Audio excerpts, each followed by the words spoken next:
नमस्कार, मैं हूं आपके साथ मयंक। देखिए, बड़ी खबर इस वक्त की, अमेरिका से B-2 बॉम्बर्स रवाना हो गए हैं। B-52 बॉम्बर्स भी रवाना हो चुके हैं। देखिए, मैंने बार बार अपने वीडियोस में ये बात कही है कि जब तक अमेरिका के B-2 बॉम्बर्स के उड़ने की खबर नहीं आए तब तक अमेरिका हमला नहीं करेगा। और देखिए, आखिरकार ये खबर आ चुकी है कि अमेरिका से B-2 बॉम्बर्स और B-52 बॉम्बर्स रवाना हो चुके हैं। जो खबरें आ रही हैं सोर्सेस से, उसके मुताबिक B-2 बॉम्बर्स डिएगो गार्सिया पहुंच सकते हैं। डिएगो गार्सिया हिंद महासागर में अमेरिका का वो नेवल बेस है जहां पर अक्सर B-2 बॉम्बर्स की तैनाती की जाती है ईरान पर हमले के लिए।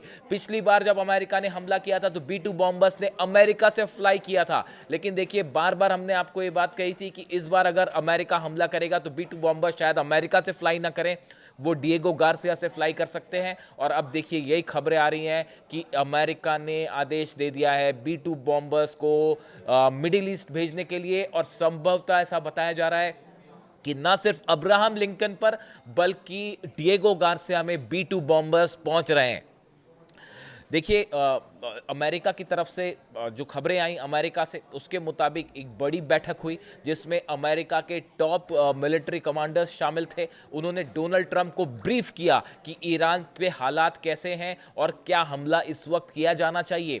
दो तरह की खबरें हैं, दो तरह की रणनीति बनी है अमेरिका की तरफ से। पहली रणनीति यह है कि जो ईरान के इंपॉर्टेंट लोकेशंस हैं उस पर हमला किया जाए। मैं आपको बताता हूं ये इंपॉर्टेंट लोकेशंस क्या हो सकती है। देखिए, ये इंपॉर्टेंट लोकेशंस, अली खामेनी साहब का जो ऑफिस है हो सकता है कि उसको टारगेट किया जाए। IRGC का जो ऑफिस है, हेडक्वार्टर है, वो निशाने पर है अमेरिका के। इसके अलावा अलग अलग कमांडर्स जो हैं ईरान के, ये निशाने पर हैं। इस तरह की खबरें आ रही हैं। लेकिन इसी बीच ईरान ने एक बड़ा मिलिट्री एक्सरसाइज शुरू कर दी है स्ट्रेट ऑफ हॉर्मूज में। और ये खबरें आ रही हैं कि अगले 24 से 48 घंटे में ईरान स्ट्रेट ऑफ हॉर्मूज को बंद कर सकता है। अगर ईरान ने स्ट्रेट ऑफ हॉर्मूज को बंद कर दिया तो यह बहुत बड़ा झटका होगा, न सिर्फ अमेरिका के लिए बल्कि पूरे यूरोप के लिए। यहां से निकलने वाले सब शिप्स रोक दिए जाएंगे। अब देखिए, जिस तरह की खबरें हैं, एक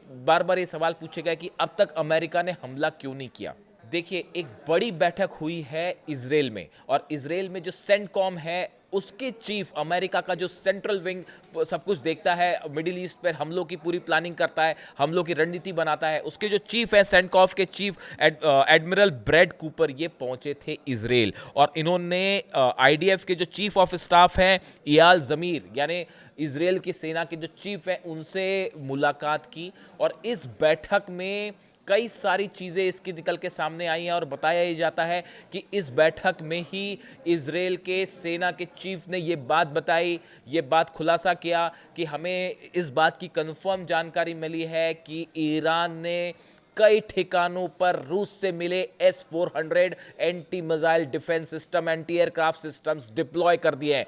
देखिए, हमने आपको सबसे पहले ये बात बताई थी कि ईरान को जो है वो रूस का S-400 मिल चुका है। उस समय कई सवाल उठे, कई लोगों ने पूछा कि आपके पास ये खबरें कैसे आ रही हैं, हो सकता है ये खबर गलत हो। लेकिन अब इजराइल के जो चीफ ऑफ स्टाफ हैं वो खुद ये बात कह रहे हैं कि S-400 चप्पे चप्पे पर तैनात है। इतना ही नहीं, वो सुखोई 35 जेट्स का भी कंफर्मेशन दे रहे हैं कि हां, ईरान के पास कई सुखोई 35 जेट्स पहुंच चुके हैं। ऐसे में क्या B-2 बॉम्बर्स अब S-400 के निशाने पर हैं? क्या अमेरिकन जेट्स जो हैं F-35 वो S-400 के निशाने पे हैं? और यही वजह है कि अब तक हमला नहीं हुआ।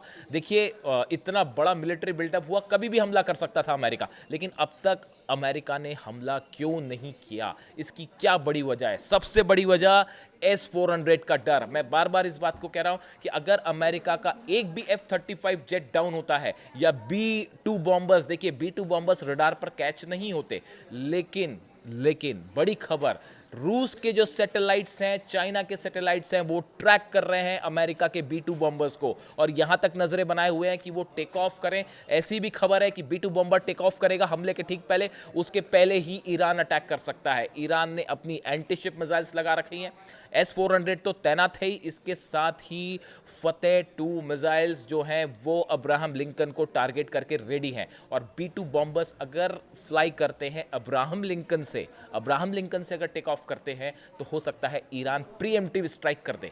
यही बात कही जा रही है डिएगो गार्सिया के लिए। ये जो ईरान ने ICBM टेस्ट किया, करीब 7,000 किलोमीटर का टेस्ट किया गया, ये 10,000 किलोमीटर रेंज है, करीब 4,000 किलोमीटर का डिस्टेंस है डिएगो गार्सिया से ईरान का। बताया ये जा रहा है ज़रूरत पड़ेगी तो इस मिसाइल से डिएगो गार्सिया पर भी हमला हो सकता है। अगर ईरान इस बात को लेकर कंफर्म होता है कि B-2 बॉम्बर्स उड़ान भरने जा रहे हैं, पहले ही प्रीएम्प्टिव स्ट्राइक हो सकती है। यानी B-2 बॉम्बर्स वर्सेस फतेह मिसाइल अब देखने को मिलने वाला है मिडिल ईस्ट में। देखिए, मैंने बार बार ये बात कही कि अब्राहम लिंकन जब तक नहीं आएगा तब तक हमला नहीं होगा, और यही बात हुई। अब्राहम लिंकन अब पहुंच गया और डोनाल्ड ट्रंप कह रहे हैं कि दूसरा एयरक्राफ्ट कैरियर भी पहुंच रहा है। इसके अलावा B-2 बॉम्बर्स को लेकर खबर थी कि डिफेंस एक्सपर्ट्स ये बता रहे थे कि अमेरिका बिना B-2 बॉम्बर्स के अटैक नहीं करेगा, और अब B-2 बॉम्बर्स का आखिरी कंफर्मेशन आ गया है। अब देखने की बात यह है कि इतना बड़ा मिलिट्री जमावड़ा करके क्या अमेरिका हमले की हिम्मत जुटाएगा, और क्या वो फतेह 2 मिसाइल्स जो है इसका रिस्क लेगा। बताया जा रहा है कि 500 से ज़्यादा ड्रोन रेडी हैं अब्राहम लिंकन को टारगेट करते हुए, फतेह मिसाइल्स रेडी हैं। स्ट्रेट ऑफ हॉर्मूज में ईरान ने दनादन मिसाइल्स जो है दागनी शुरू कर दी है, और एक प्रकार का संदेश दिया है कि अगर जरा भी हमला हुआ तो आप नतीजा देखिए। S-400 तैनात है। यही वजह है कि इजराइल भी इस बात को लेकर पूरी तरह से श्योर नहीं है कि क्या हमला होना चाहिए या नहीं होना चाहिए। अब एक बड़ी मुश्किल है, मिलिट्री जमावड़ा तो कर लिया ईरान ने, लेकिन अमेरिका ने, लेकिन क्या अमेरिका हमला करेगा, क्या ट्रंप हमला करेंगे, इसको लेकर अभी भी सवालिया निशान बना हुआ है। लेकिन इसी बीच जो B-2 बॉम्बर्स की खबर है, ये कान खड़े करने वाली खबर है, और 48 घंटे में इस बात को निगरानी रखने की ज़रूरत है कि ये B-2 बॉम्बर्स का मूवमेंट क्या होता है, क्या ये ईरान की तरफ फ्लाई करते हैं, और अगर करते हैं तो इसका मतलब होगा एक बड़ी जंग मिडिल ईस्ट में। इससे जुड़ा जो भी अपडेट होगा आप तक पहुँचाएंगे। Thank you so much.